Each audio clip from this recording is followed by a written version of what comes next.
Brian, we do have some comments here for you. Our soulmates are saying you write a book but never report the injustice directly to the department or internal affairs. And Pierre Jones, our soulmate, says you should be ashamed that you never reported your white officers, Brian. So well, I just mentioned to you when I was a probationer, I went to my captain who was black, told him my training officer was racist and the comments that he made about him not wanting to train me, that he was there to fire me because all blacks and minorities were on the job because of affirmative action. I went to my captain. He said, "You don't think I know that?" He said, "The mayor, who am I going?" He goes, "Who am I going to take this to? Am I going to take it to the chief because the chief is racist? Am I going to take it to the mayor because the mayor knows it and he ignores it?" He said, "Get the hell out of my office."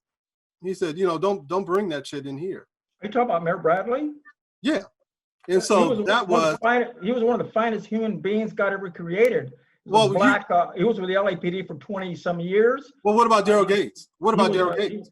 What about Daryl Gates? Mayor of Los Angeles, a fantastic mayor. And I might add that it was under Mayor Bradley, we had the worst LAPD in the history of crime. Exactly. What about Daryl Gates? Daryl Gates, he was okay with racism. He was okay with sexism.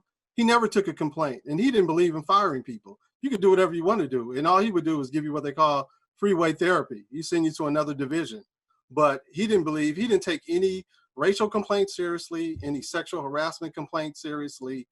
And Mayor Bradley is the one who messed up and could not fire Gates when the riots took place.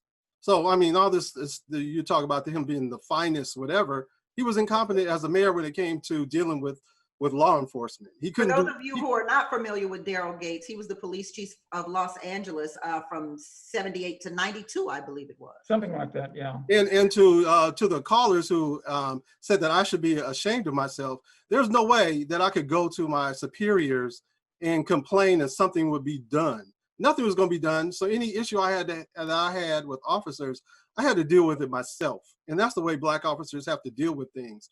You cannot go to a superior. Hold on, I'm talking.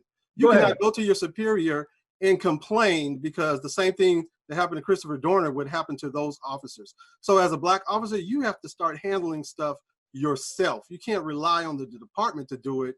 You have to step up and you got to handle that complaint and deal with that issue yourself. Black officers deal with all kinds of issues that the public doesn't know about. We have our own little war that we have against racism and against sexism on the department because the department will not solve it. Al?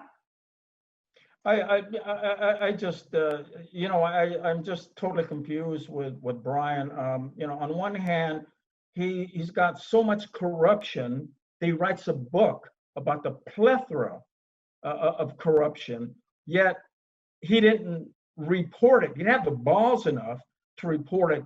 If I seen corruption, I would report it, and come hell or high water, if that was the LAPD that Brian experienced, I'd get the hell out of there. So I don't know where he's coming from.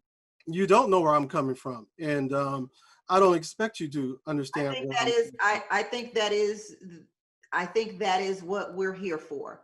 Yeah, well, Brian can't quite understand your experience, Al, and you probably will just admit it that you can't understand his, and that is the difference that we are trying to bridge in America today. The fact that two different ethnicities share completely different experiences under the same branch of government.